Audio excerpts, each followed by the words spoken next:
I'm John and welcome to Product Spotlight. Today we're looking at these HO scale EMD GP40 Phase 2C Western Pacific Bicentennial locomotives. We have number 1776 on the left and number 1976 on the right. And moreover, it's the GP40 model from ScaleTrains.com.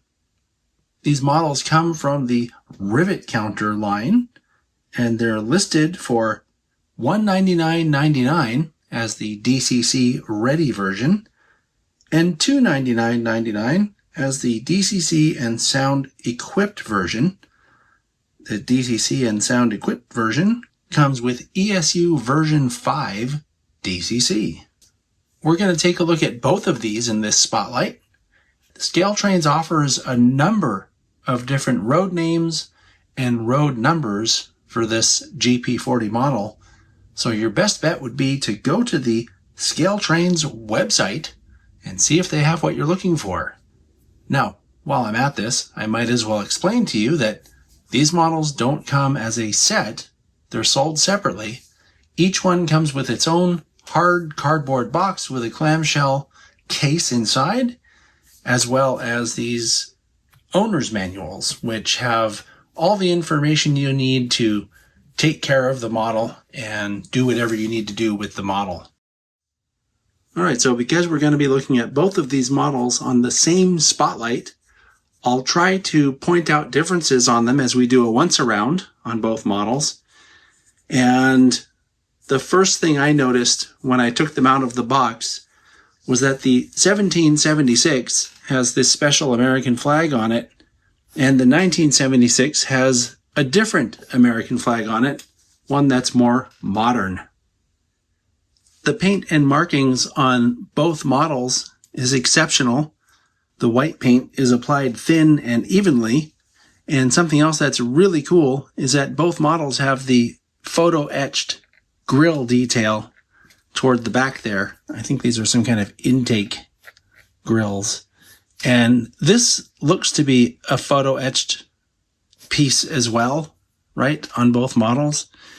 And this is ScaleTrains, so it has a lot of detail. There's all kinds of cables and just little components and stuff. The trucks are also very highly detailed, and something they've done that's pretty cool on this model that they seem to do on most of their models now. I don't remember a locomotive in recent memory that didn't have this, but they color the wheel faces a rust color so that you don't have to do that. Both of these models have the Western Pacific billboard here with the stars under it, and this looks like a presidential seal over here. So looking at the detail around the cab and nose of these models, you can see that it comes with a sunshade installed. There's wind deflectors on each side. The windows on the cab are movable. So if you want to set it in one position, you might want to put just a tiny dab of canopy glue or something like that down there. The rendering on the flag is particularly nice. All of the grabs on this locomotive, whether they're on top of the nose, on the side of the nose, down the side of the walkway here, everything on this is separately applied, very thinly rendered wire detail. There's also an uncoupling lever, and then the separately applied snowplows have separately applied grabs on them, right, that are painted a different color. That looks especially sharp. And then we have the rubber hose detail down here. There's also air hose detail to the right of the front coupler. And just, there's a lot of detail everywhere you look. I mean, this is ScaleTrains. It also has these separately applied windshield wipers that are very thin. The other thing that I really like about ScaleTrains models is that they have these photo-etched see-through step wells, which is a really nice touch. And now here's a brief look at the fireman's side on this model, and then the front of the other one we were just looking at, the engineer's side on. I do want to mention, and I think this is cool, that the models both have fully detailed cab interiors that look especially good. Here's a look at the fireman side of both locomotives, and you'll notice that they have the air blower duct here with the little stars on them. That's one of the spotting features for this type of locomotive. And once again, I'm just going to tip one of these up. You can see all the detail in the truck, including the speed recorder. There's a bell casting over here. There's a ton of undersill detail, piping, cables, rods, just a ton of detail. The detail on the back of the models is consistent with what we saw on the front of the models, including these separately applied very thin wire grabs that go down the left side here. There's a single wire grab on the right side, which we'll look at a little bit closer in a minute. But also on the back, it has those photo-etched see-through steps that I was pointing out on the front. And something that's a little different about these models is that they have red, white, and blue barricade striping, which really reminds me of a barber shop. And from this angle, you can see that sole grab on the right side here. There's also an extra MU receptacle on the deck there, which is pretty cool. And of course, it has all of the same type of hose detail we saw on the front of the locomotives as well. Okay, now looking at the tops of the models, you can see that they have a curved grab here, which is something that used to be molded on models like this. This is a separately applied wire grab, and the fan detail on these models is just astounding. Not only does it have the separately applied rims and grills, but inside there it has separately applied fans as well. And the depth on these is amazing.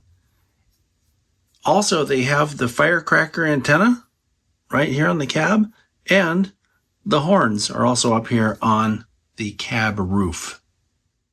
Okay, it's time to run the locomotive.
Going to test the slow speed capability now.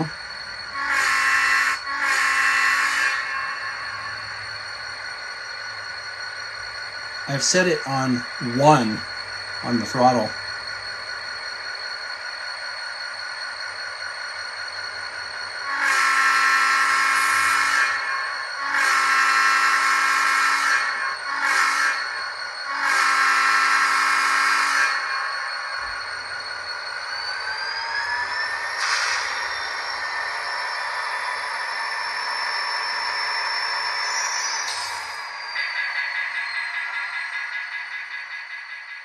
Now I'm going to run the model without sound, and we'll see if we can hear the mechanism.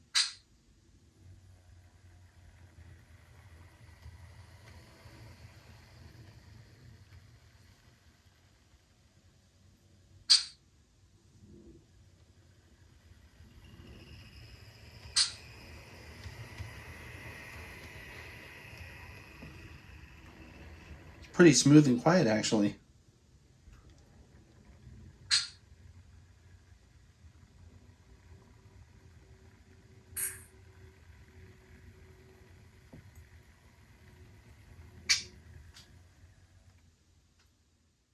Now we're going to run the 1976.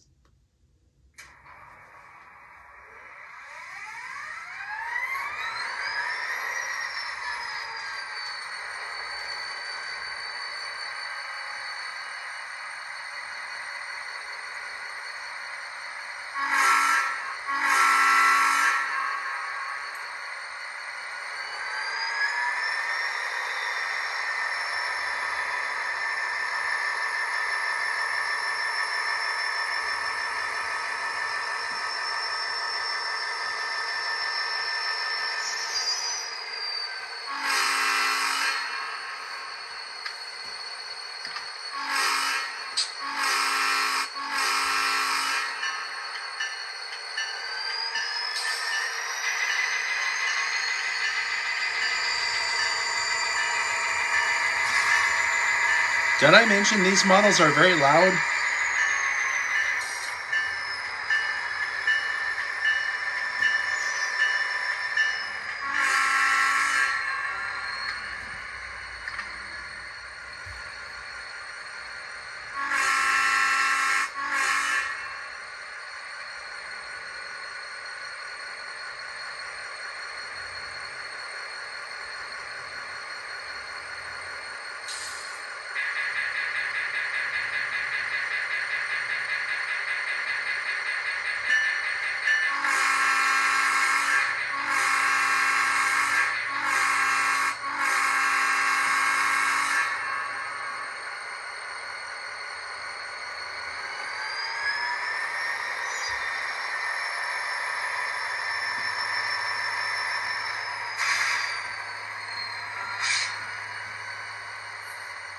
All right, now to run the model with the sound turned off, just like we did with the other one.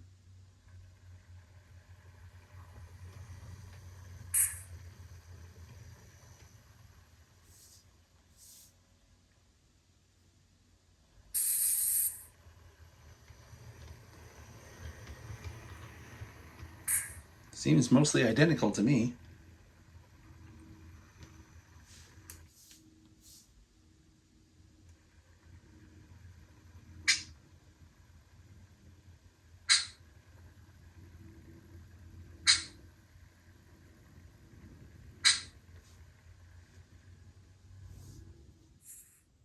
Okay, so we're going to take a look at the lights now. I've put 1976 on the track first, and the headlights are directional. They come on with the F0 key.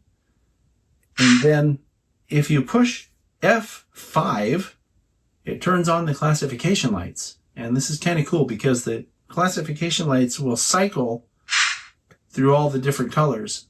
We just had green, now we have red, and then we have this white / yellow color, just by pushing F5.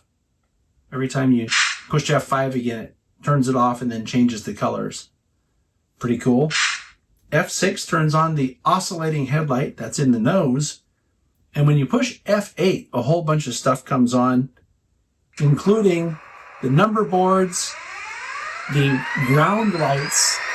You can see it illuminating the table here. And then there's a service light here in front.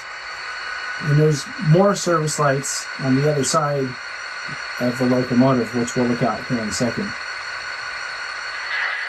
Now we're looking at the rear of the model, and it's the same thing. When the sound is turned on, we have our number boards and running lights down here. There's also a service light down here next to the stair on the walkway.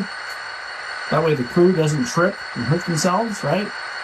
We have the ground lights on up here, kind of out of focus, but you can see that. And then when you cycle through with F5, it's the same thing, where it changes the color of the classification lights. And now, just for your information, the classification lights are on or off at all times on the front and the back. I did not see a way to make those directional. So, and then of course the headlight comes on with the F0 key when you put it in reverse as well. And since we're doing this, I figured we might as well do it with the 1776 as well. Here's the rear headlight in reverse. Here's your classification lights. green, red, or white. And then here's the sound activated. Everything else turns on, like I showed you before. And now for the front-facing lights on the 1776. There's the headlight, F0. F5, once again, class lights, right? Cycling through all the different colors. Then when I turn on the sound, all the other stuff comes on. And with F6, we get the oscillating light in the nose. Well, I have to say that I think ScaleTrains has, once again, knocked the ball out of the park with this GP40 release. It seems like every company has a GP40 in HO scale. And I can say with full confidence that I think the one we just looked at, or ones we just looked at, are among the best, if not the best, of what's out there available today in the marketplace. So great job, ScaleTrains. I'll see you all next time.